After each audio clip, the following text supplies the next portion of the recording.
Hello everyone, कैसे हैं आप सब। उम्मीद करती है आप सब ठीक होंगे। तो स्वागत है आपका अपनी प्राहिल मैम की क्लास में। जैसे कि आपने थंबनेल देख ही लिया होगा, अब हम तैयारी करवाने वाले हैं RRB NTPC and RRB group D 2025।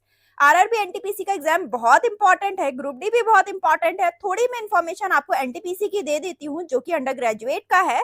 वो 7 अगस्त से 8 सितंबर के बीच में होने वाला है। ठीक है, तो बिल्कुल आप एग्जाम तक का ही वेट मत करिए, अपनी तैयारी शुरू कर लीजिए पहले ही। और 28 जुलाई 2025 से आपको सिटीज एलोकेट हो जाएंगे।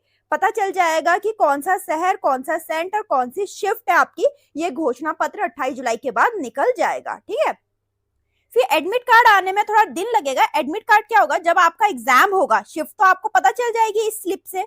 तो जब आपका एग्जाम होगा, जब आपकी शिफ्ट होगी, उससे 4 दिन पहले आपका एडमिट कार्ड रिलीज होगा।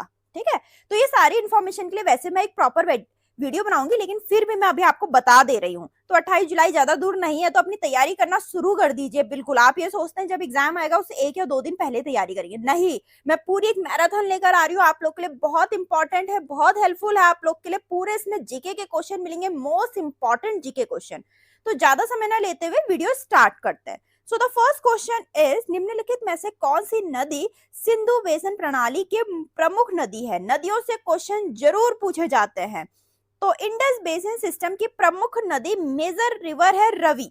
ठीक है, सिंधु बेसिन प्रणाली की मुख्य नदी सिंधु नदी और उसकी सहायक नदी जैसे कि झेलम, चिनाब, रावी, व्यास और सतलुज है। सिंधु बेसिन 4 देशों में स्थित है, पाकिस्तान, भारत, चीन और अफगानिस्तान।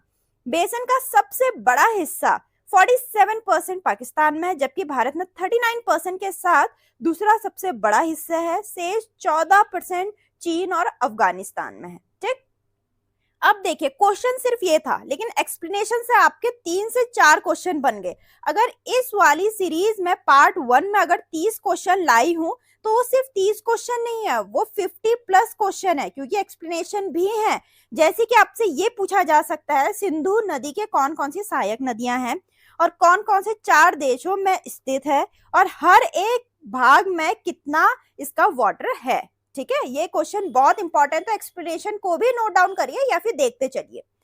नेक्स्ट है, बिहार का लोकप्रिय लोक नृत्य जो विवाहित जोड़े के प्रेम और तकरार को दर्शाता है, क्या कहलाता है। वो जाट जतिन कहलाता है।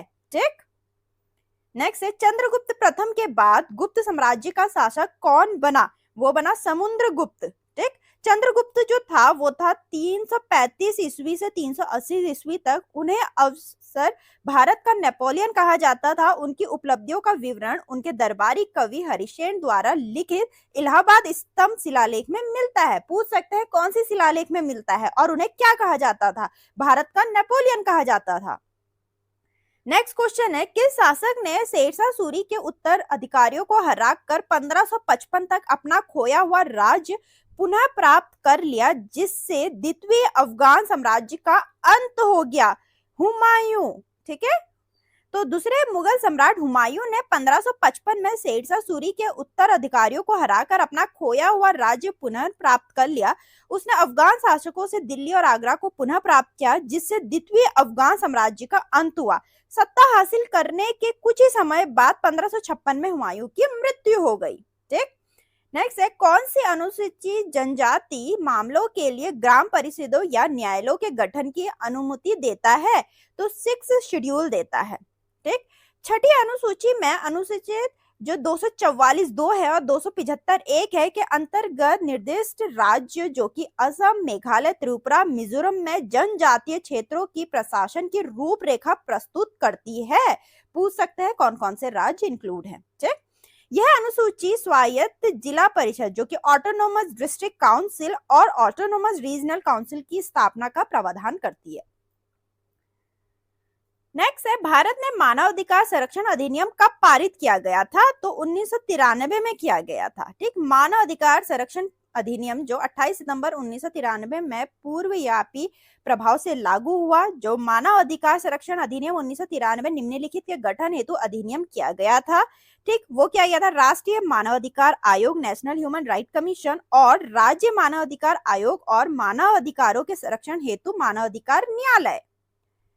नेक्स्ट है विद्युत मोटर का वह भाग जो उसमें धारा के प्रभाव की दिशा को उलट देता है, तो उसे क्या बोलते हैं? उसे बोलते हैं स्प्लिट रिंग, विभाजितीय विलय। नेक्स्ट है निम्नलिखित में से कौन बढ़ते भ्रूण के पोषक उत्तक के रूप में कार्य करता है? तो वो है एंडोस्पर्म। ठीक। नेक्स्ट है लैपटॉप में ऑपरेटिंग सिस्टम का प्राथमिक कार्य क्या है? तो इसका प्राथमिक कार्य हार्डवेयर और सॉफ्टवेयर संसाधनों का प्रबंधन करने के लिए। कंप्यूटर से भी बहुत क्वेश्चन पूछे गए हैं प्रीवियस ईयर के, अगर मैंने पूरा एनालिसिस किया उसमें कंप्यूटर से बहुत क्वेश्चन पूछे गए हैं। ठीक है, तो बिल्कुल मिस मत करना। नेक्स्ट है कंप्यूटर में कैश मेमोरी का मुख्य उद्देश्य क्या है? तो वो है to store frequently access data for quick retrieval, त्वरित पुनर्प्राप्ति के लिए बार बार एक्सेस किए जाने वाले डेटा को संग्रहित करना। नेक्स्ट है महानदी नदी की कुल लंबाई कितनी है? बहुत इंपॉर्टेंट क्वेश्चन। 851 किलोमीटर है। ठीक है, महानदी को हीराकुंड बांध के लिए भी जाना जाता है। यह नदी छत्तीसगढ़ उड़ीसा राज्यों से होकर बहती है। नोट डाउन करो बिल्कुल राज्यों के नाम, और अंत बंगाल की खाड़ी में मिल जाती है। उड़ीसा राज्य की सबसे बड़ी नदी है। पूछ सकते हैं उड़ीसा राज्य की सबसे बड़ी नदी कौन सी है? यह नदी उत्तर में मध्य भारत की पहाड़ियों और दक्षिण और पूर्वी में पूर्वी घाटों और पश्चिम में मैकाल पर्वतमाला से घिरी हुई है। यह नदी छत्तीसगढ़ के रायपुर जिले से निकलती है।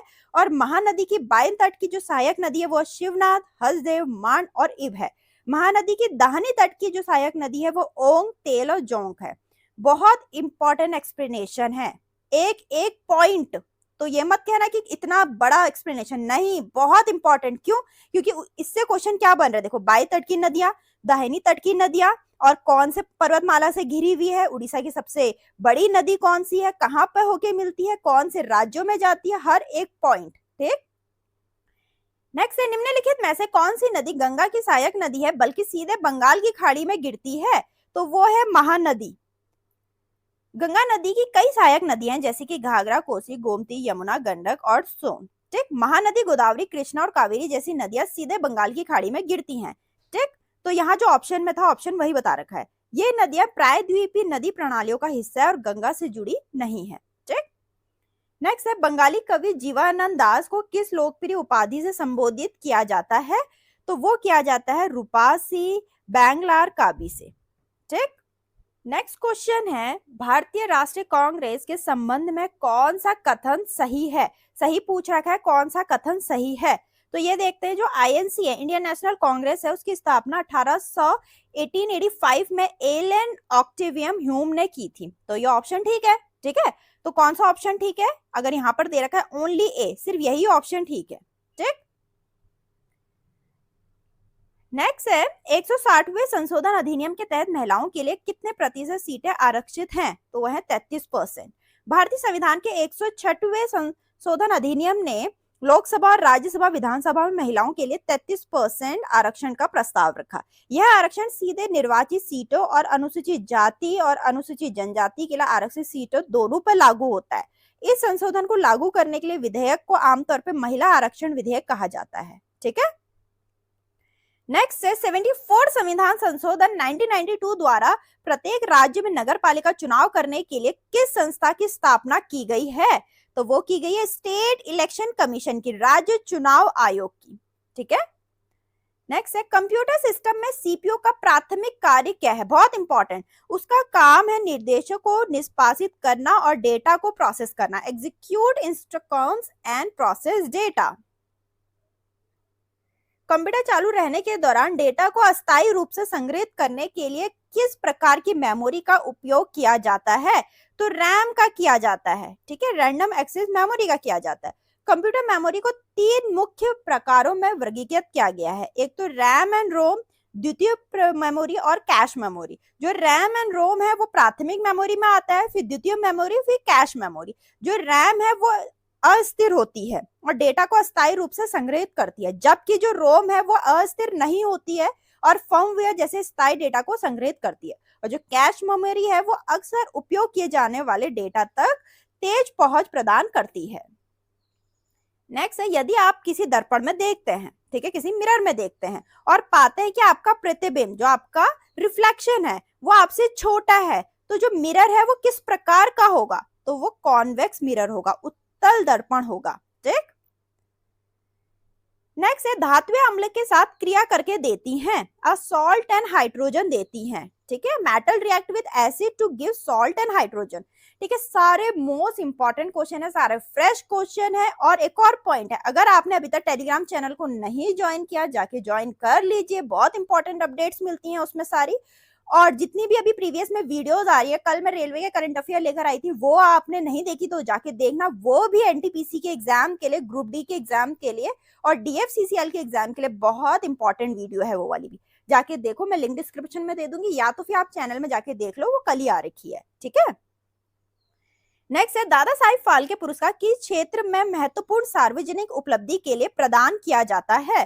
तो फिल्म्स के लिए दिया जाता है। यह सिनेमा के क्षेत्र में भारत का सर्वोच्च पुरस्कार है। दादा साहिब फाल्के पुरस्कार की पहली प्राप्तकर्ता देविका रानी है, जिन्हें 1969 में यह पुरस्कार मिला था।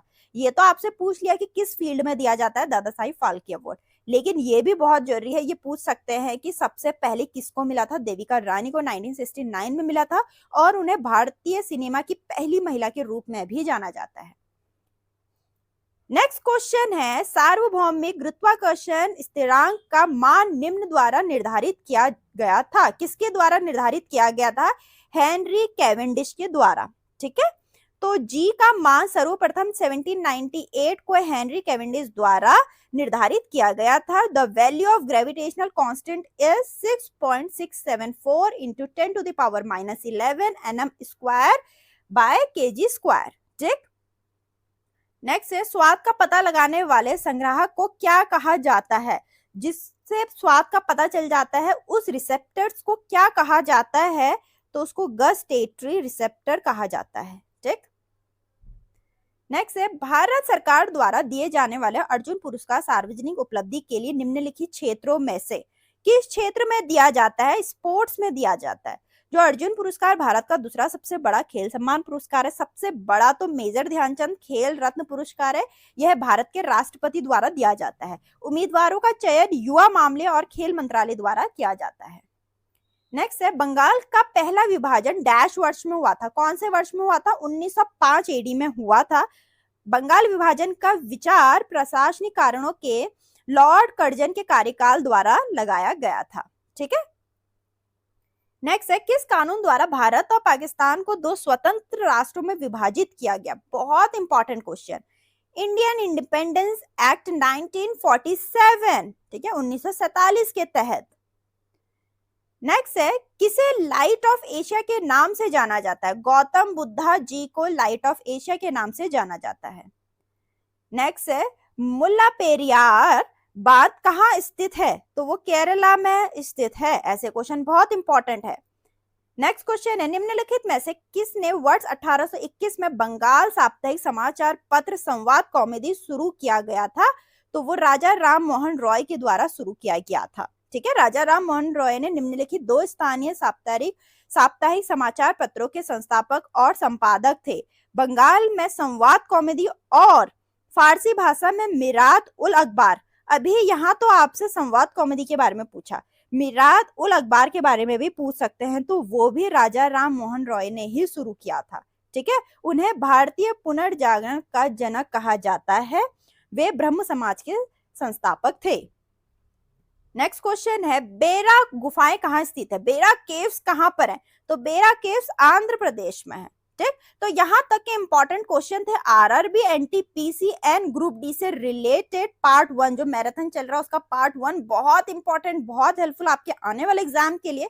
वीडियो अच्छी लगे तो लाइक करना, चैनल को सब्सक्राइब करना ना भूले। मिलते हैं अपने नेक्स्ट वीडियो में।